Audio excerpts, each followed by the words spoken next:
le livre de Actes chapitre 15 au verset 14 qui dit: Dieu a d'abord jeté les regards parmi les nations pour choisir du milieu d'elles un peuple qui porta son nom.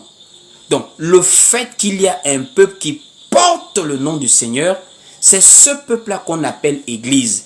C'est également à ce peuple que la parole s'adresse dans le livre de Romains chapitre 12. Ne vous conformez pas au siècle présent. Le ne vous là, on ne s'adresse pas à tout le monde. On s'adresse à ce peuple-là, cette nation sainte. Ce peuple à qui? Ce peuple qui porte la parole. Voici pourquoi cela est maintenant représenté physiquement par des assemblées locales.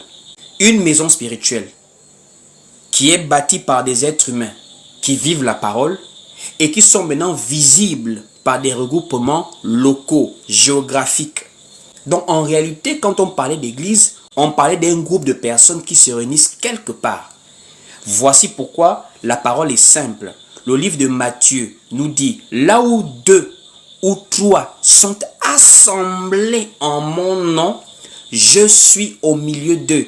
Le je suis là au milieu d'eux, c'est lorsque Dieu maintenant est dans sa maison et dans son lieu d'habitation. Selon Éphésiens 2 au verset 22. En lui, vous êtes aussi édifiés pour être une habitation de Dieu en esprit. L'habitation de Dieu en esprit commence de manière locale, physiquement, là où 2 ou 3 sont assemblés avec le nom de la parole, le nom du Seigneur.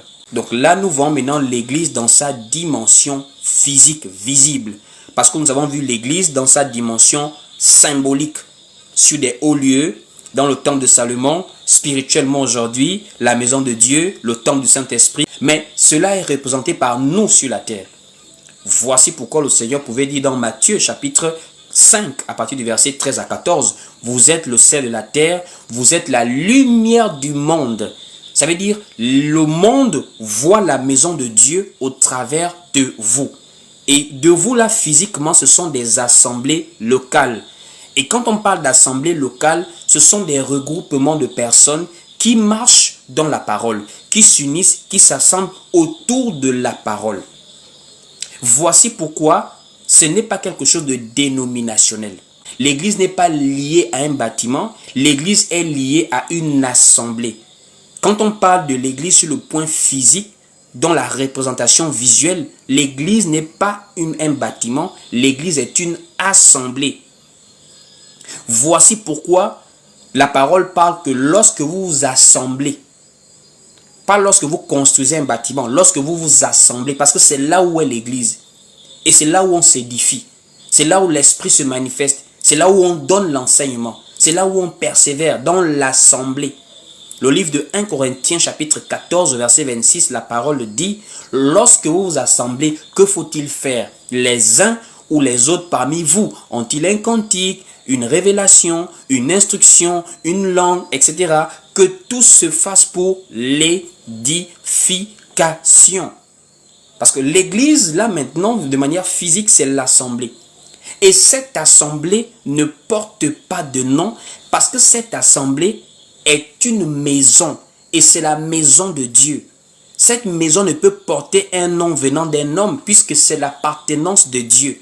Voici pourquoi au 1er siècle, aucune assemblée ne portait un nom. Remarquez toute la Bible, de Actes des Apôtres jusqu'à Apocalypse, lorsqu'on parle des assemblées, des églises locales, il s'agit en réalité des lieux géographiques. Lorsqu'on parle de l'église de Rome, les Romains, ce sont les habitants dans la ville de Rome qui s'assemblent.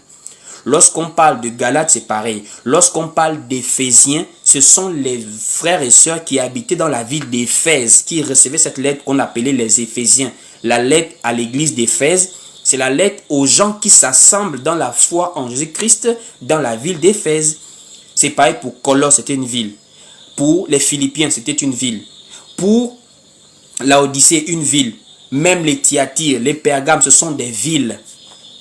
Jérusalem, c'était une ville. Antioche, c'était une ville. Donc, nous comprenons en réalité que quand on parle d'église, ce sont les assemblées.